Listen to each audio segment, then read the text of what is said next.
દીવમાં કાર ચાલકનો ગમખ્વાર અકસ્માત સર્જાયો છે। સ્ટીરિંગ પરથી કાબુ ગુમાવતા આ અકસ્માત થયો હતો। આપ આ દ્રશ્યોમાં જોઈ શકો છો, ફોર વ્હીલ આવે છે અને પલટી મારી જાય છે અને આ તમામ દ્રશ્યો સીસીટીવી કેમેરામાં કેદ થયા હતા। આપણે જણાવી આપીએ કે દીવ પુલની નજીક અને ફોર્ટ રોડ પર આ અકસ્માત સર્જાયો હતો અને આ તમામ દ્રશ્યો છે તે સીસીટીવી કેમેરામાં કેદ થયા હતા। અમને જાણવા મળ્યું છે કે પોરબંદરથી આવેલા પર્યટકોની ગાડી દીવથી બંદર ચોક મેન રોડ તરફ જઈ રહી હતી, ત્યારે ફોર વ્હીલ ચાલક મહેશ બાકોદરાએ ગાડી પરથી આ કાબુ ગુમાવતા ફોર વ્હીલ ગાડી છે તે પલટી મારી ગઈ હતી।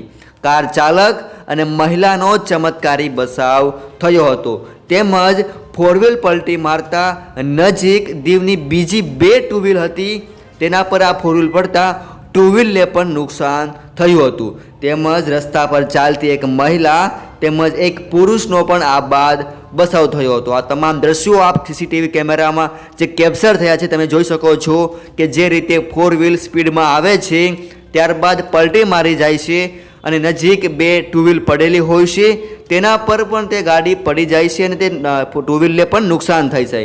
તેમજ આપ જોઈ રહ્યા છો આ દ્રશ્યોમાં એક પુરુષ અને એક સ્ત્રી પણ જઈ રહ્યા હતા, ત્યારે આ ટુ વ્હીલ આવે છે, ફોર વ્હીલ આવે છે અને આ મહિલા તેમજ પુરુષનો પણ આ બાદ બચાવ થાય છે। કોઈ પ્રકારની જાનહાનિ થઈ નથી।